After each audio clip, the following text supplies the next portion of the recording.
Started out as any other day, and then so big problem here. If any of you guys do grows, pH like this, can't have the pump running.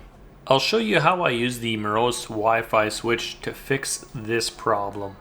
So this problem is simply because I'm pHing my reservoir and the pump has not had a chance to run before the dripper irrigation goes on. So what I end up doing is I already have a Meross switch underneath hooked up that runs the two pumps, but they're on the same timer. Now the problem with this is I want the watering to run later and the circulation pump to kind of go before. Right now the two just run at the same time, but that can create a big pH problem. Anyway, here's what I do with the switches. So I've got the extension that runs up underneath my bed, as you can see.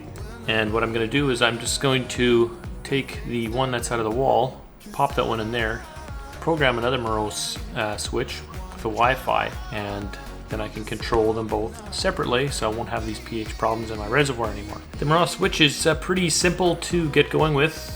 It's a nice, clean, elegant looking little LED on the side and a push button. Nothing fancy there yet.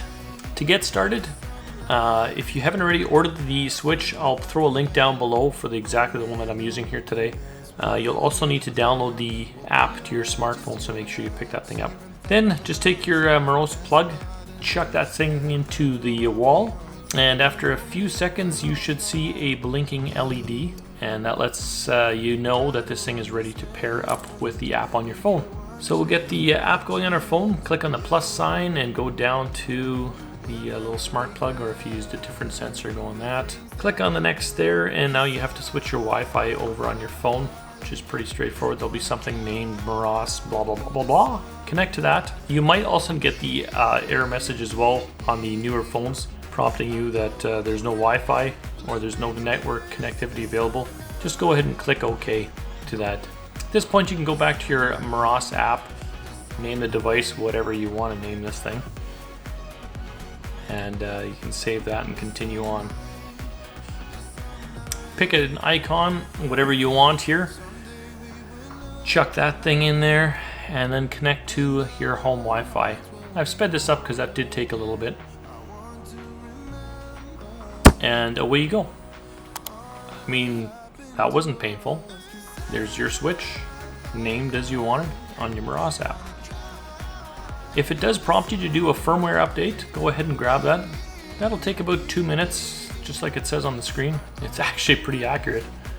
And before you go and move this thing too far away, give it a couple of test clicks, either throw a lamp or something on there just to make sure that it does work. In this case, you can even audibly hear the click on the relay, so you know it's set up.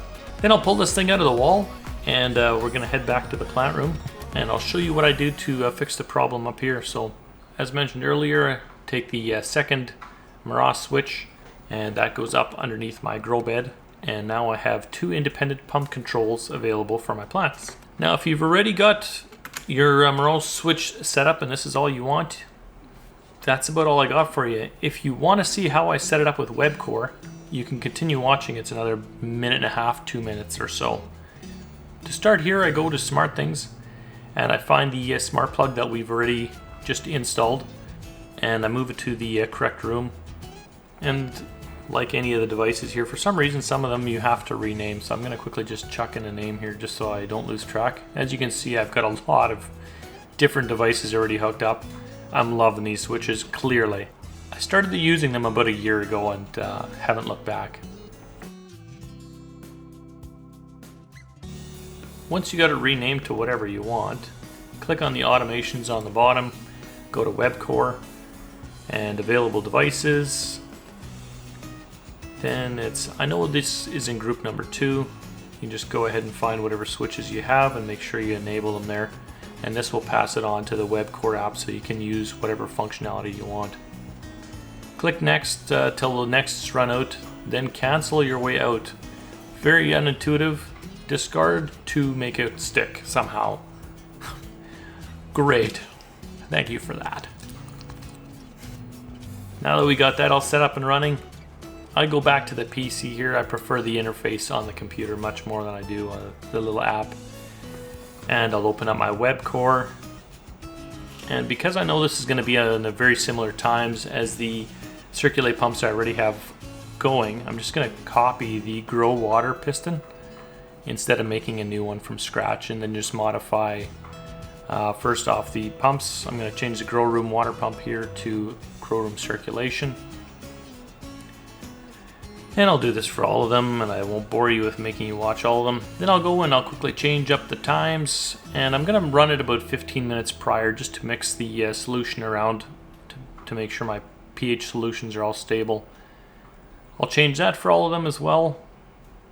And once I have that all said and done, I'll go click on the top and just change the piston name so I kind of know what it is at a glance, because as you can see, I am accumulating some of these pistons to do some very monotonous tasks, like turning lights on at sunrise and sunset.